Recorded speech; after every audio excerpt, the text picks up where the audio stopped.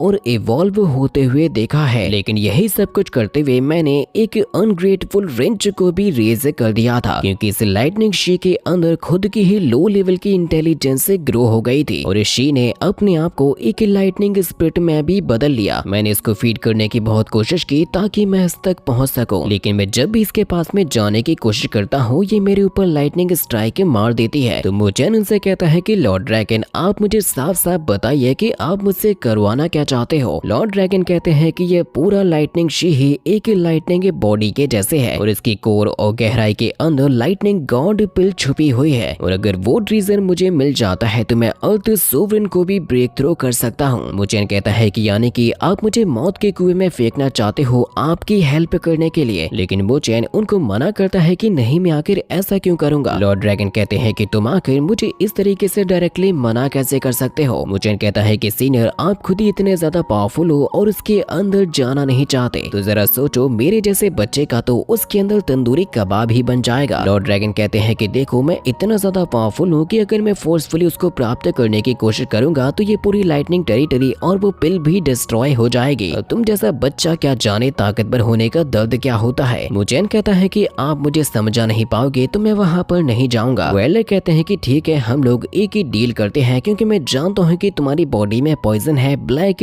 Divine lightning का, और केवल मैं ही इकलौता ऐसा हूँ जो कि उस पॉइजन को तुम्हारी बॉडी से निकाल सकता है। साथ ही साथ वो ये भी कहते हैं कि अगर तुम मेरी बात को मानने के लिए तैयार हो तो मैं खुद ही तुम्हें स्पिरिचुअल लाइट एनलाइटमेंट दूंगा। मुचेन फिर भी नहीं मानता तो वो कहते हैं कि देखो, मैंने तुम्हें लाइटनिंग गॉड बॉडी टेक्निक सिखाई थी, यहाँ तक कि मैंने जियो को वो फीडर भी दिया था। मुचेन कहता है कि आप तो अब सौदेबाजी पर उतर आए हो, लेकिन फिर भी इतना काफी नहीं है। जिससे कि एल्डर कहते हैं कि मैंने तुमसे कहा था कि एल्डर्स के पास में गॉड लुइस वार्ड को लेकर जाना। मैं तुम्हारे लिए इतना सब कुछ करता हूँ, क्या तुम मेरे लिए एक ये काम भी नहीं कर सकते? मुचेन कहता है कि आपने लूली की हेल्प की है तो ठीक है, मैं आपके लिए वो गॉड पिल लाने के लिए तैयार हूँ। एल्डर कहते हैं कि मैं जानता हूँ बच्चे, मैंने तुम्हें पहचानने में कोई भी गलती नहीं की थी। चलो मैं सबसे पहले तुम्हारी बॉडी को डिटॉक्सिफाई कर देता हूँ उस पॉइजन से, जिसके लिए वो सबसे पहले मुचेन की बॉडी में छुपे हुए उस पॉइजन को एक्टिवेट करते हैं। लेकिन इस पॉइजन की मात्रा बहुत ही ज्यादा होती है, तो एल्डर कहते हैं कि तुम आखिर इतने ज्यादा ब्लैक डिवाइन लाइटनिंग को खा गए हो, जिसकी मात्रा बहुत ज्यादा थी। मुचेन केवल अपनी बॉडी के अंदर छुपे हुए द ग्रेट बुद्धा आर्ट की वजह से खुद को बचा पाया था। एल्डर समझ जाते हैं कि यानी कि ये बच्चा एंशिएंट ग्रेट बुद्धा क्लेन से है, इसीलिए वो सारे के सारे पॉइजन को निकालकर मुचेन की 2 बॉडियों में ला देते हैं और ये कहते हैं कि बच्चे, मैंने तुम्हारे इस ब्लैक डिवाइन लाइटनिंग को तुम्हारी 2 उंगलियों के अंदर शील कर दिया, जिससे कि अब तुम कभी भी किसी के साथ में फाइट करोगे तो सीक्रेटली इस पावर को एक्टिवेट कर लेना और केवल अपनी उंगलियों को उसकी तरफ पॉइंट कर देना, फिर चाहे वो हेवनली कंप्लीशन स्टेज में ही क्यों ना हो, फिर भी उसकी हालत एकदम अधमरे कुत्ते के जैसे हो जाएगी। वेलर कहते हैं कि अगर हंटिंग बैटल के अंदर तुम्हारे पास में ऐसी कोई चीज होती तो मैं इतना ज्यादा स्ट्रगल करना ही नहीं पड़ता, क्योंकि गोटियान यान भी इस पावर को कभी भी संभाल नहीं पाता। तो मुचेन इसको नाम देता है black divine lightning poison finger technique, जिसके आगे की कहानी अब हमें नेक्स्ट एपिसोड के अंदर दिखाई जाएगी।